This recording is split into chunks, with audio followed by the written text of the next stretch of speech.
السلام عليكم. الفيديو ده هكلمكم فيه أول حاجة عن حكم لقاء القمة، الأهلي والزمالك يوم الاثنين، أو الزمالك والأهلي. وهكلمكم عن جمهور الأهلي وليه يعني ما كانش متواجد في المباراة الأخيرة أو متواجد بقلة. وهكلمكم عن عمر كمال، وهكلمكم عن صفقات الزمالك الجديدة، وهكلمكم عن خبرين كده. لكن في البداية لازم أقول الحمد لله، يعني بالنسبة للقناة اتكلمنا عن المصداقية، واتكلمنا عن ان هنا ان شاء الله باذن الله كل الحاجات اللي بنتكلم عنها والاخبار بتبقى صادقة وصحيحة، ووجهة النظر حتى لو تأخرت في النهاية بيجي يعني التأكيد عليها يعني من الخارج. اول حاجة الكوميديا بقى، ابراهيم نور الدين كان طالب هذه المباراة. يعني هو هيعتزل الراجل، فقال يعني انا نفسي في لقاء القمة اختم بيه. فيعني قالوا له خد هذه القمة، يعني هدية ليك عشان مكافأة نهاية الخدمة. طيب يا عم، انت بتتكلم ازاي ماتش وعارفين الشحن يعني وهو اصلا عاهة من عاهات التحكيم المصري. اخوانا لما بنتكلم نحن ما بنتكلمش من فراغ.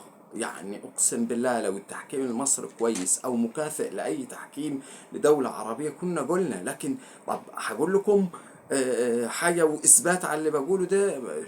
الحكم محمد معروف اتضرب في ماتش نهضة بركان ابو سليم. عاهة من العادة. انت بتتكلم، انت بتلعب في المغرب ماشي، لازم تبقى حيادي عشان تبقى حكم يعني متميز. لكن انت بتحسب 9 دقائق تمام ماشي، ممكن يكون في وقت بدل ضايع يصل ل9 دقائق في بعض المباريات، لكن اخليها 15 دقيقة أو يعني اوصل الموضوع للضرب. ويعني حكم مستفز.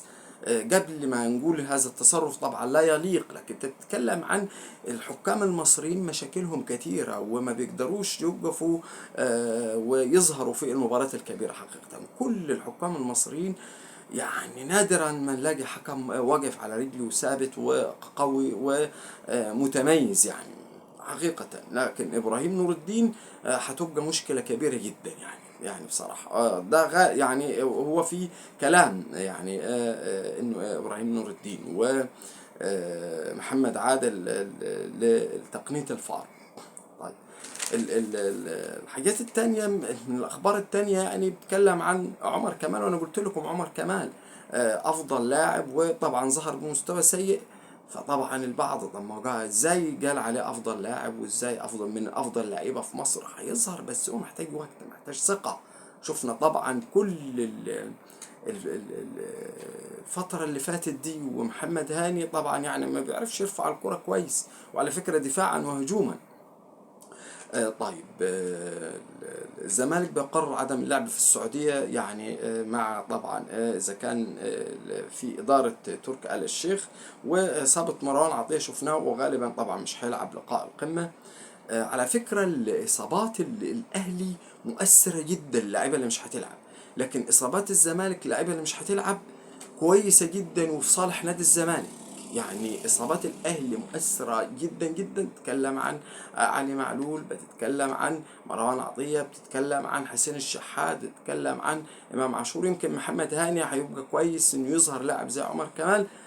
وطبعا الشناوي متصاب. لكن نادي الزمالك تخيل روجا وأوباما ومحمد صبحي يعني ومحمود علاء. ما فيش يمكن غير الونش هو اللي يعني متميز، ولكن هو متصاب من بدري يعني. طب إذا اتكلمنا عن صفقات الزمالك الجديدة بصراحة اللي بدأت يعني تظهر وتبقى ناجحة. يعني نتكلم عن عبد الله السعيد.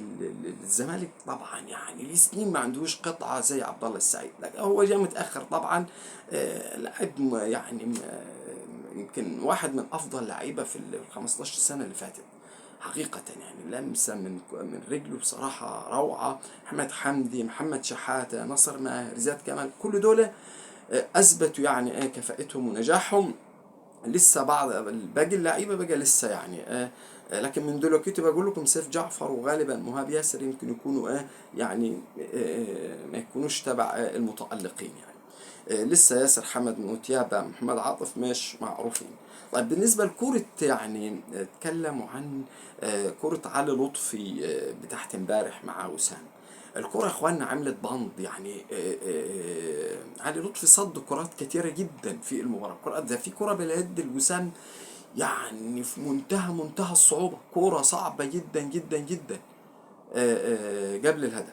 لكن الكرة تحت الهدف دي هي كرة سهلة، بس لو بصيت لها بص كده هتلاقي الكرة قبل ما تصل ايد علي لطفي راحت خبطة عملت بند في الأرض، وراحت نطة ودخلت هدف. لكن هي مشكلة علي لطفي إن الإنسان المصري عندنا مش عارف إنه قدام كاميرات ما ينفعش أسلم وأنط مع شوبير، لازم يعني يبقى فيه ذكاء عشان الحاجات دي بتترصد والصور جاية وهو ناطط مع شوبير. شيء طبعا هو على فكرة لعب نظيف، لكن هو ضيع ده كله باللقطة دي. ما كانش ينبغي كده. ممكن اسلم عادي، ممكن ابتسم، ممكن ابارك للاعب، لكن ما عملش هذه الحركة. طيب اتكلم عن جمهور الاهلي. انا بصراحة مبسوط جدا لاني انا كنت بنقد الاهلي وهو بيفوز، لان النادي الاهلي كان اداؤه سيء، مفيش كورة، مفيش حاجة تتفرج عليها غير انه فريق معتمد بس على الحظ فقط لا غير. وشفت جمهور الاهلي العظيم اللي ازاي ساب الملاعب. ما انا هستفيد ايه؟ انت هتفوز ماشي هتاخد فلوس، انت لو جبت 1000 بطولة وانا مش مستمتع انا مش هاخد حاجة. انا لازم اتبسط واستمتع باداء وبقوة وبتيشيرت النادي الاهلي اللي يبقى مرعب، مش يبقى حد يقول لك مثلا الاهلي يعني بتاع مازيمبي يقول احنا شفنا الاهلي فيش غير فرصة واحدة الحظ هو اللي بيخدمه. ده شيء يعني مش كويس. انت بتتكلم تقول عايز اداء ولا عايز فوز؟ لا، عايز اداء وفوز. لما النادي الاهلي ما يبقاش عنده يعني فريق تقيل وعنده صف تاني. بتتكلم عن الاصابات والمباريات، امال هم عملوا 31 لاعب ليه؟ ما عشان كده ولازم يبقى في ده. النادي الاهلي ما عندوش دكه يعني بديل. علي معلول مش موجود، بديل المدافعين اللي ورا مش موجودين. يعني بتكلم عن اغلب فريق نادي الاهلي ما فيش البديل الكفء المماثل لاعب زيه.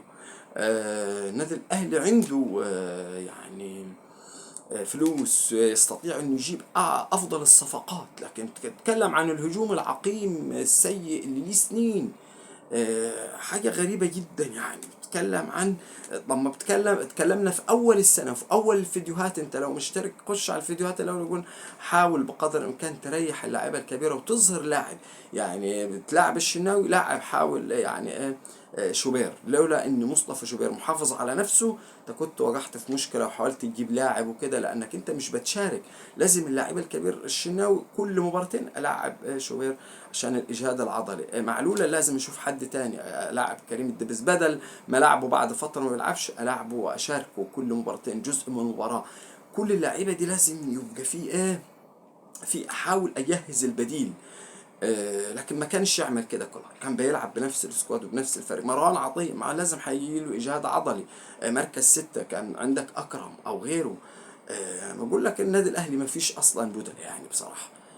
شوف كده اللعيبة الأساسية بتوقع، ما بتلاقيش البديل الكفء. ودي طبعا مشكلة المدرب والجمهور. زي ما قلت لكم تاني، ما بياخدش غير الاداء الحلو. هو عايز يتبسط جمهور. يعني انا بشجع الفريق ده، مش بشجعه عشان هو يحصل حاجة او يحصل بطولات. وافترض خدت بطولة ومش بتلعب كويس، انا هشجعك ليه؟ لكن لازم يبقى فيه اداء جيد ونتيجة. يعني الاثنين لازم يتحققوا للنادي الاهلي. ما تستقصرش على فريق زي النادي الاهلي تقله وبعراقته ويعني فريق عالمي. يبقى يعني نقدر نساوم نقول يا تاخد يعني اداء يا تاخد نتيجة. اما انت لما بتتغلب ما لا في اداء ولا في نتيجة، او لما تتعادل. نتمنى طبعا التوفيق للجميع.